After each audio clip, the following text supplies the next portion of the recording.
دم باش في خلکه دیاد بن ناویشانا پند واته خلکا پنجوی که اجوی پرتوکیت خوینم پرتوکا من 2014 متشاب كر له لباطماني. سعدتم أوقاتا مع هذه الحلقة والتي بعنوان حكمة ومعنى. سأقرأ لكم من كتابي هذا حكم كردية. قمت بطباعة الكتاب في العام 2014. كرد بيجن دستيفالا نا أهلا ونا سهلا أبيت البيت السركيد بيجن إيجو تي أم بكارم بين سر باف تشيتري يعني دستيفالا إيجو قنجي جيناي إيجو خير جيناي يا جو باب سر زارو كي خد تميد سفالا ولا يعني بيترم كارم بيجن إيجو كارب تشتكي بك تشتكي بده ونادي جبر نباشياوي تشتكي تنضوي هي ناهل بيج. بالعربية بيقولوا مثلا الإيد الفاضية لا أهلا فيها ولا سهلا. كيف يعني؟ هاي تقال فينا نقول إنه الشخص الطماع أكتر شيء اللي بيطلع بإيده يعطي شيء وما بيعطي، أو بيجي على أولاده بيكون مثل الأب مثلا بيجي على أولاده إيده فاضية، هيك بتنقال عنه. ياد دا كرد بيجن دردي قريش آف هر سر إيش دردي قريش آف هر سر إيش قريش خودي آشي والناس دكن آجي بآفي كار دكر وبآفي يعني دقري دردي قريشي خودي آشي گو آف ورسر آشي چماش بو كار بكي بيدوي جياني درد كف پرجير درد كف ديمك أو البندا آخویه ارمان جاوی چی تنه آف بگه سر ایش بوگه کار بکه و هر یک هر مروفک جی ولو يعني کار بیجن هر یک البندا آخویه هر یک البندا آخوی آوي بي وقت بي غريكاي بسري ببه فياتي قوتن. بالعربية بيقولوا انه يعني طموح او الشيء اللي بده صاحب الطاحون انه المي تصل لطاحونته، لانه الطواحين كانت تشتغل بالمي، فهو الشيء اللي بحاجته بده اياه. وكل شخص هو هيك يعني ينتظر انه غايته، ينتظر الشيء اللي بيلبي رغباته. فينا نشرحها هالشكل هاد كمان.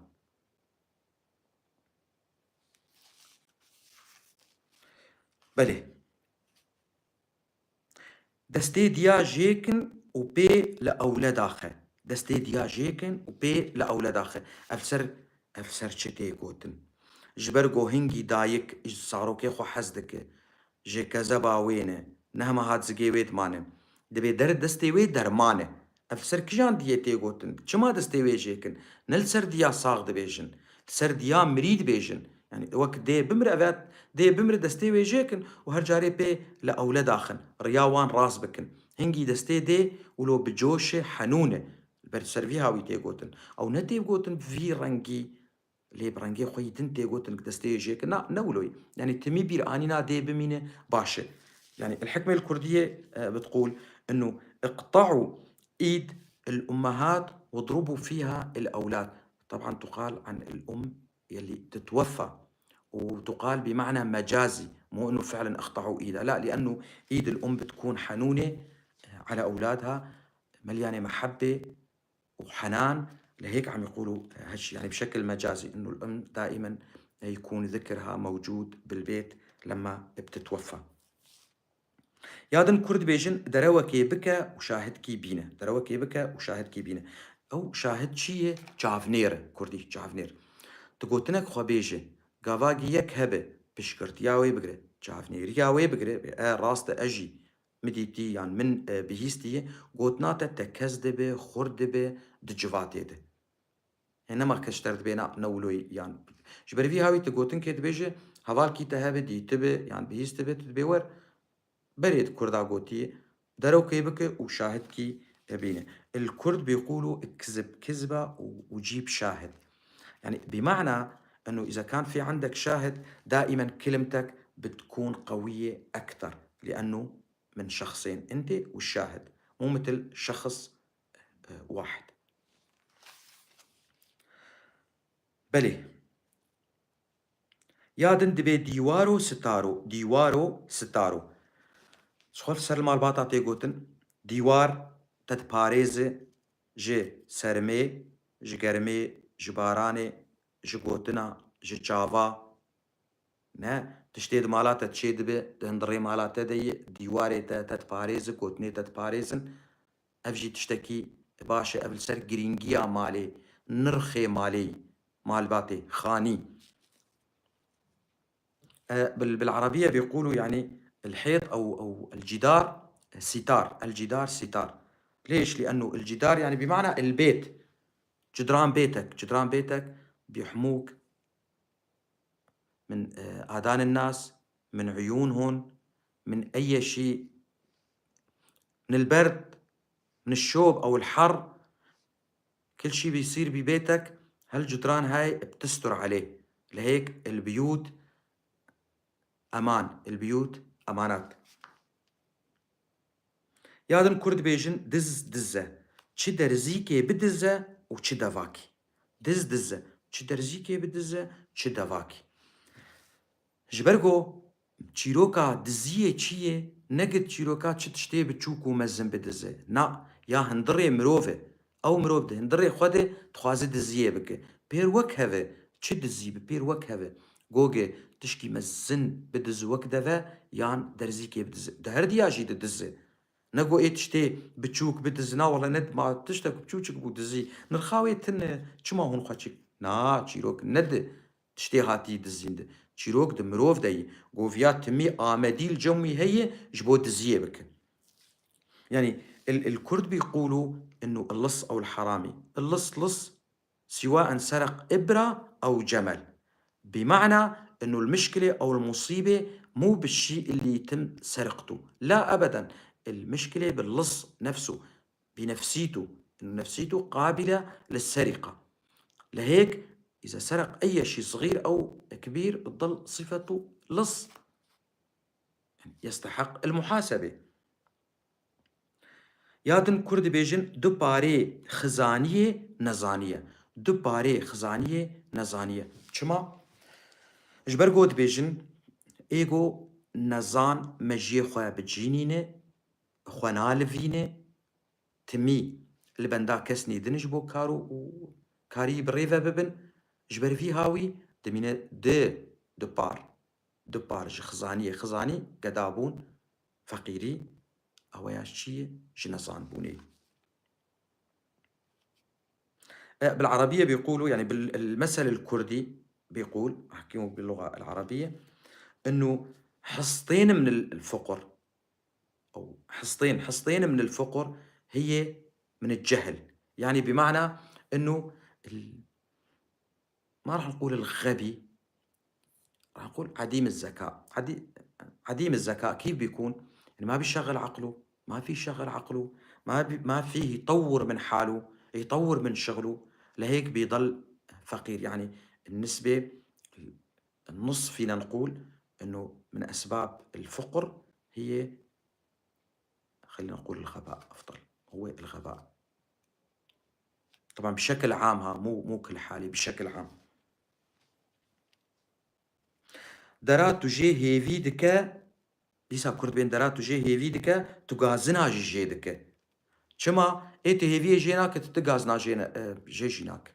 لی درا تو جه هیوی دکه، درا تو جه هیوی دکه کی بهتر تسر مروفاد بیش. چه جن چه میر. هیویت تید پرن. تو یکی مزند بینه.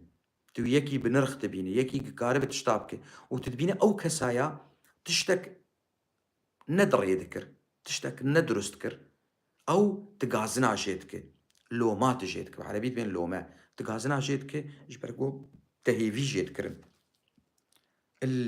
بالعربية الترجمة العربية للحكمة الكردية بتقول انه المكان اللي بتتأمل منه يعني كمان عم تلومه. كيف يعني؟ نقول دراء يعني المكان، ولكن القصد على البشر. يعني الشخص اللي بتتأمل منه، الشخص اللي يكون له مكانة، الشخص اللي بيعمل المنيحة، ولكن في أحد المرات مثلا بيعمل شيء خارج عن الطريق، شيء أنت ما كنت تتوقعه، شيء غير نظامي، فبتلومه. ليش بتلومه؟ لأنه يستحق اللوم، أنه الشخص ما كان هيك. أما الشخص الثاني يعني إذا كان أصلا بيشتغل برات الطريق أو برات الطريق الصحيح، فأنت أصلا ما بتلومه. على شو بدك تلومه؟ هو هيك أصلا. دو حنك براستية كينه، دو حنك براستية كينه.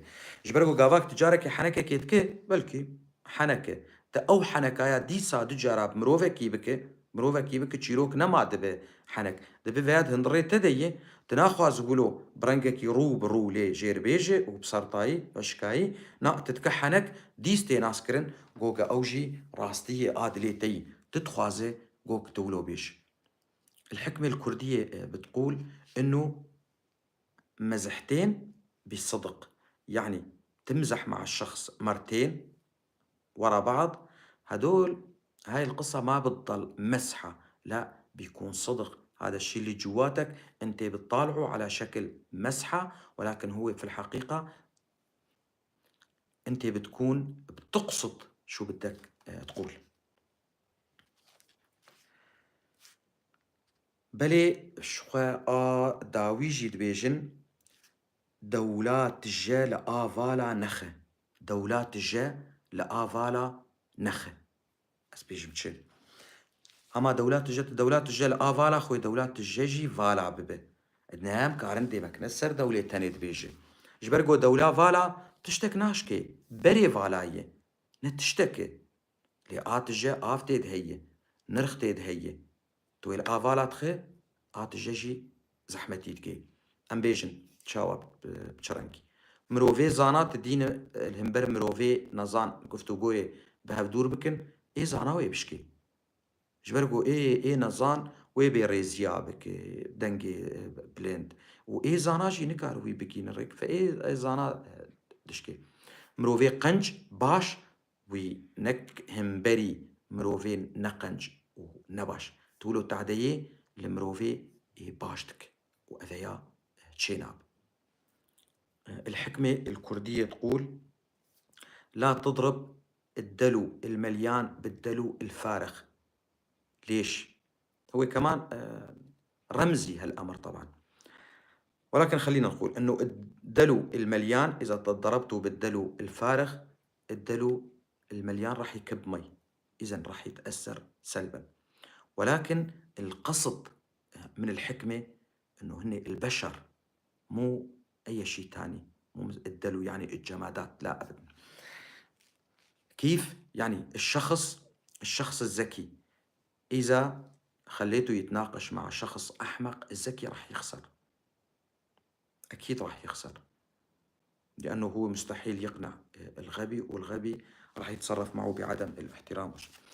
الأمر الثاني الشخص الطيب المحترم لا تقارنوا، لا تجيبوا قدام الشخص الغير محترم والغير طيب، لأنه دائما الشخص الطيب راح يتأثر سلبا بهالأمر. هاي كانت عدة أمثال قريت لكم إياها مع شرح، إن شاء الله أكون أصبت بالشرح. أف چند پنده كرديبون من شيروفكر أز بهيفيمه شيروفكرنا من درست بو وهدا سودا جديد أمي تخلقني دنجي ده أزي ديسا پندا شيروفه بكم وقفتو قوت نامه وده سباس سلاوريز تا خلق أبي هم بمينن تخشيد.